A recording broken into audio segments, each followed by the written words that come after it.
All right, let's start. So, good morning, Yeah, good can you hear afternoon, me? good evening. I want to give a little bit context on who we are.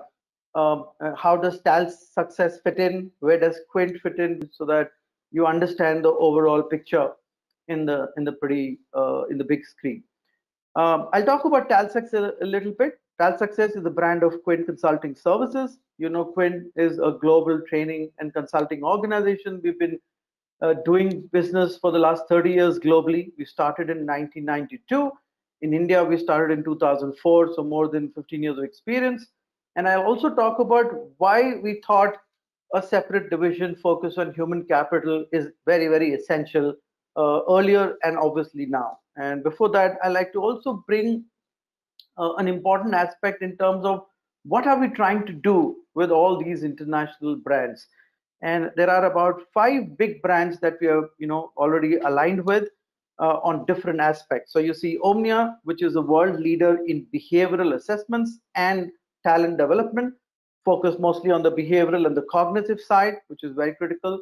Talent Smart focus on the emotional intelligent assessments and obviously talent development and transformation, but focused on the emotional intelligence part, which is gathering a lot of momentum, a lot of thought, a lot of focus, especially looking at the mindfulness, the wellness, and especially going in the COVID and uncertain times.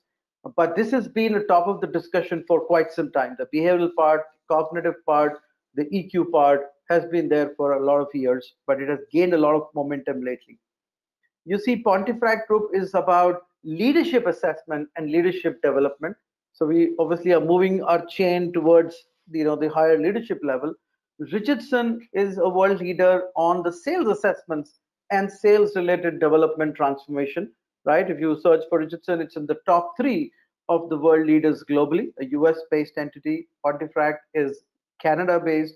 Both Omnia and Talent Smart are US again. And you see one last icon, which is ROI Institute, which tries to bring all of the impact together in terms of finding out what's the ROI of doing all these things. We spend a lot of time training people. We spend a lot of time, coaching people, assessing people, right, and do projects on improvements, IT, non-IT, etc. But in the end, what's the overall impact we are able to create quantitatively, qualitatively, dollar-wise, rupee-wise, etc. And ROI Institute is trying to bring best practices, processes, procedures, how an organization really can calculate that. I'm very, very happy that we were able to bring those processes and best practices to our clients in India, Middle East, and Africa as well. A little bit on TalSuccess. Obviously, if you see the bottom line, it says talent transformation for business success. That is where TalSuccess comes from, and I'll talk a little bit about what transformation we are trying to do from the human capital point of view, right? But it covers assessments, obviously, to find out individually where we are on all the aspects that we talked about, workshops to develop those talents, yeah, group coaching, one-on-one coaching to again focus on specific traits to improve, and the ROI basically from the business impact analysis point of view. In the overall leadership umbrella, we are trying to look at leading self. How do you become a world-class performer, right? Leading teams, again, high-performance teams, and leading organization, which is how do we create high-performance, organization. So from self to teams to obviously organization, how do we put all of this together from a collaboration point of view, communication point of view, cognitive point of view, behavioral point of view, and how you manage self and others from the emotional point of view, all that bringing it together from the perspective. And I talked about Richardson from the sales perspective, which covers the entire spectrum of opportunity creation, winning the opportunities, growing the opportunities, and obviously managing the overall process of sales. Yeah, so this is in a nutshell a combination of Quint and TalSuccess, and we'll come to little more detail on that. But all those people who know us know that we do about 6 areas. Yeah, and I like to figure that out with you. Where does human capital fit in, and why was the need for us to look at best practices, technology, and now purely the human side of it? So In 92, when we started, one of our basic focus was to organize IT, which means what are the best practices from an IT point of view. That's when ITIL came in, right? ITIL were registered in 1992, for some of you know. So we picked that up and started giving organization best practices on IT, right? And how they should govern and how they should control and how should manage it. So that's how we started, where COVID came in and TOGAF came in, and obviously later on Lean and Agile and all that stuff came in. Is how best can we organize our IT? But that's 92, 93 onwards. Then we went into how does IT processes work with technology, right? So you created a process that could be a financial process, that could be an HR process, that could be any process. How do I automate that to ensure business value?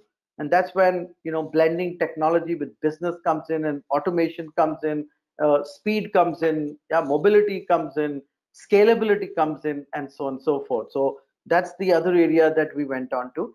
And then with lean and agile and DevOps, and obviously now digital transformation, the need for innovation came in.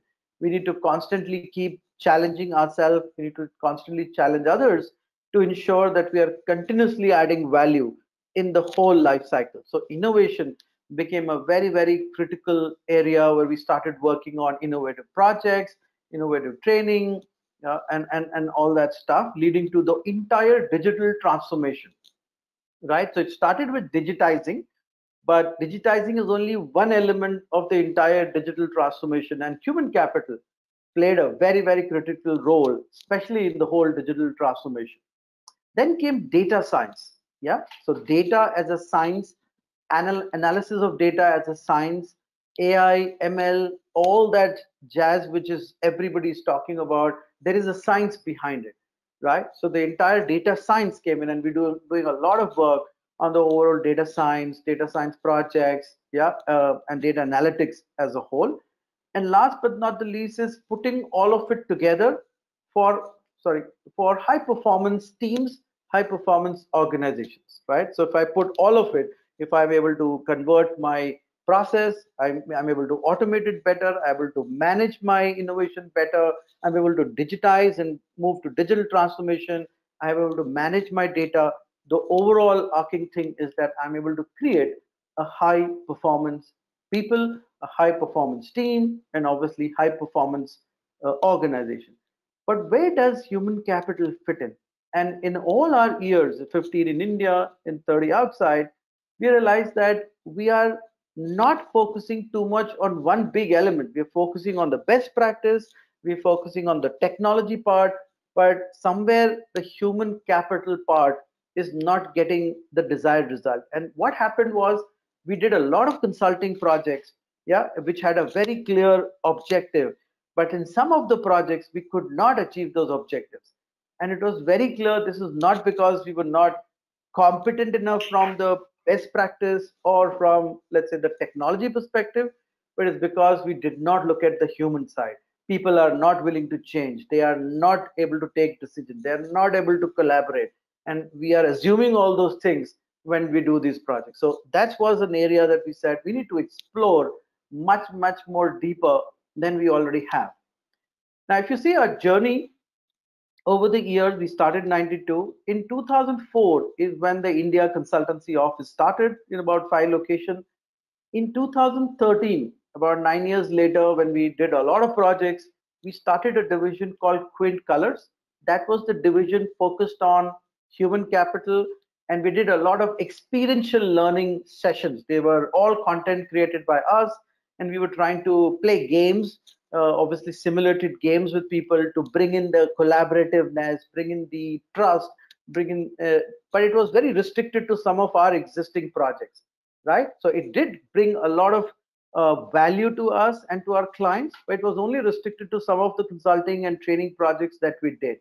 But if you look at now with TalSuccess, we are now moving to the next maturity level with Quint Colors, right? So Quint Color does not exist; it's get replaced with TalSuccess, where we are saying it's not specific to a particular industry, right? It's all across. Earlier in 92, IT was the only industry we were focusing. 2013, it went across the industries. And in 21, we see a lot of traction happening from healthcare, hospitals, manufacturing, telcos, banks, right? Where all these behavioral, cognitive, and EQ related issues are really, really pertinent. So that's been our quick journey from where we are. And just to also let you know, this is something that we have a very large portfolio. This is some of the hottest selling portfolios that we talk about. And yesterday I had a big discussion with one of our Middle East client on change management. And we did a project on change management and it was not going again the way we wanted. And the discussion again was on the behavioral part of the team, right? They have been in the organization on an average 14 years. They have a specific way of doing things. Now we are telling them a better way, probably for as per us. But as per the team, they have to do a lot of changing, a lot of thought change, a lot of process change, a lot of tool change. And that's not an easy thing for them to do. So a lot of pre-work is going on management of change itself before the actual change starts doing. So it's all related to, again, as I said, human capital, human capital, human capital.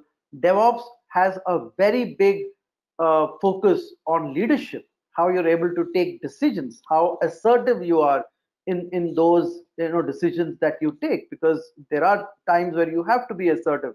And are you an assertive manager? Do you have those behavioral traits in you, right? Can you really collaborate with people? Can you really trust people? Can you offload your part of your piece to now somebody else? Because in DevOps, the dev and ops are no longer talking. They're one team now.